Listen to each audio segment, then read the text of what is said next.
Жаңа Қазақстан, жаңашыл ұстаз, жаңа ұрпақ.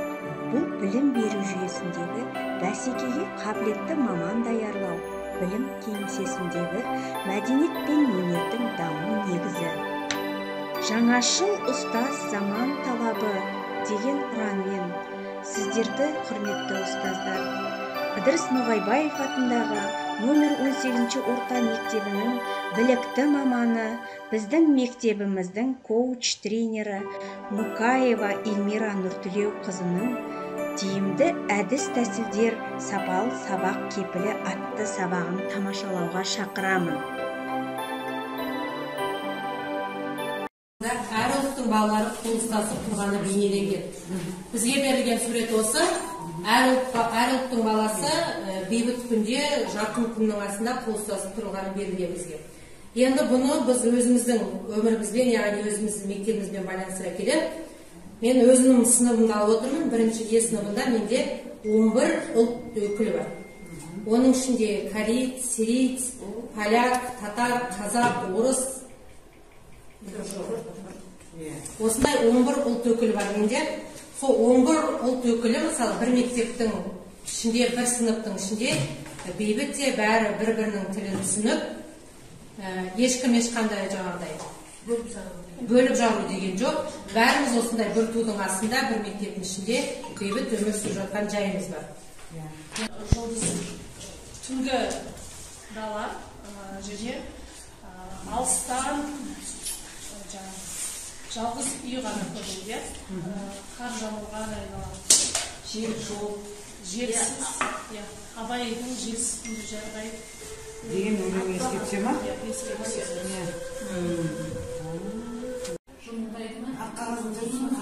Ақ қағазға алынған төртбұрыш ішінде қара нүкте берілген. Тура ортасында орналасқан. Осы белгі, осы сурет нені білдіреді? Қандай ой тудырады? Республикалық және сыни тұрғыдан ойлауын қалыптастыру.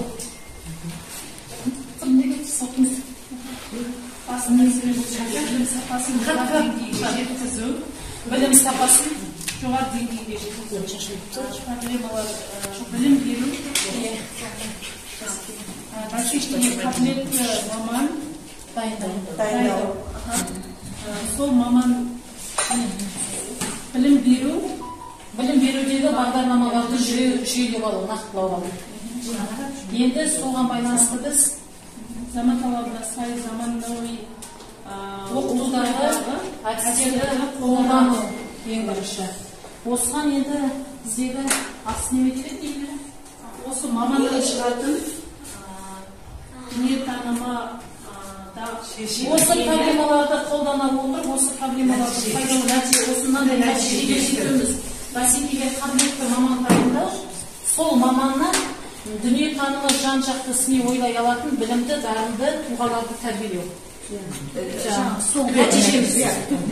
Және де осыны тілейтін нәтижеміз, енді осы жаңағы айтқан проблемалардан шығарған нәтижелерден енді бізде тілейтін нәтижеміз жаңашыл ұстаз дайындап, кәсіби дамуын жобалай білетін, ерекше ұйымдастырушы, жедел қабылдаушы, бағыт-бағдар бере алатын жан-жақты ұстаз қалыптастыру. Жақсы, тамаша. Біздегі тапсырма білім берудегі қиындықтар және оны шешу жолдары. Мақсаты өз тәжірибесіндегі қиындықтарды анықтай отырып, мұғалімдердің таным ізденушілік қабілеттерін дамыту, кәсібилік және шеберлікті арттыру. Бізде АКТ-ның болмауы әр кабинеттерде, егер бізде АКТ болса, осылай жабдықталған кабинеттер, әр сыныпқа, онда біз сабағымызды жақсылап өтетін едік. Кабинеттеріміз толық жабдықталса, АКТ-лар болса, осы білім беру бізге қиындық туғызбас еді деп ойлаймыз. Ең бірінші білім берудің қиындықтары, атын айтып өтті, енді бағалау. Бағалаудан біз көбінесе нақтылық керек. Бағалау жүйесі дұрыс қойылмаған, содан қиындықтар болып отыр. Тәрбие. Мына жерде бізде тәрбиені айтып отыр ғой, тәрбие мен ата-ананың арасындағы үйде балаларға өте аз тәрбие беріліп жатыр. Сондықтан осындай нәтиже балалар сабаққа жиі сабақтан қалады, білімі аз. Егер үйде баланың көп тәрбиеге емделіп, үйде сабақты қадағалап нетсе, сабақты жақсы уақыт кетеді деген оймен қойып отырмыз біз.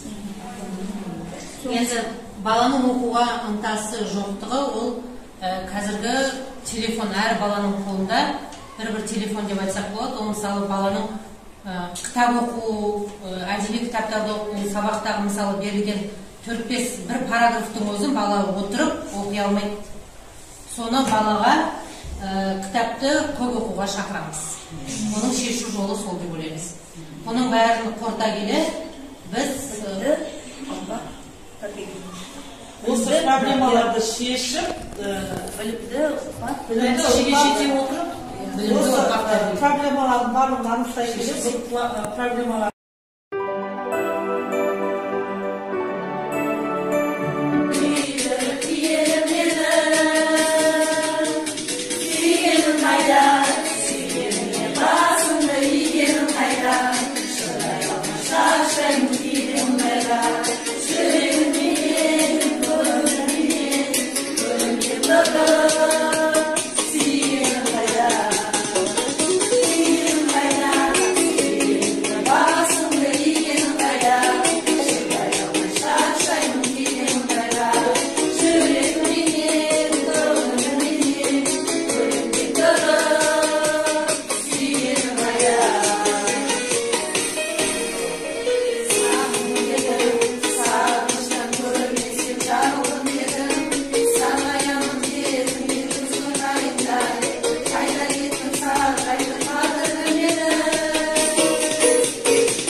заңға қол қойған білесің бе? Білеміз. Және де бізді мұғалімдердің күні микроучасток сайлаудан көп көріп жеңіп кетті ғой. Иә, жақсы болды ғой, кішкене қолымыз босап, 15 сағаттан алып, бір ставка 16 сағатқа толып. Ой, тағы да кім келіп қалды? Тексеріс келді ғой деймін. Тексеріс қазіргі мұғалім мәртебесіне қарай азайды.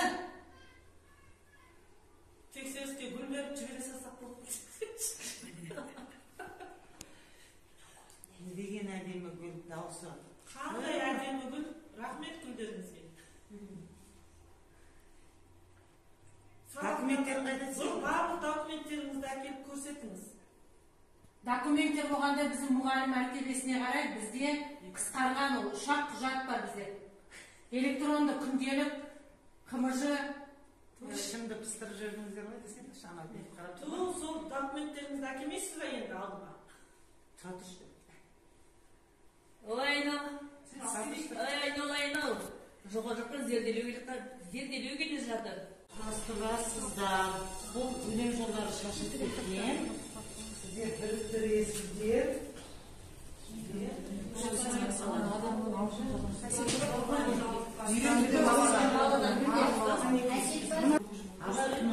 Әсипаз болма, әрнеге мүмкін мәнеге оқып бересіздер. Айтып бересіздер. Әсемпаз болма әрнеге, өнерпаз болсам арқалам. Сен де бір күріш дүниеге, кетігін тап та бар қалам.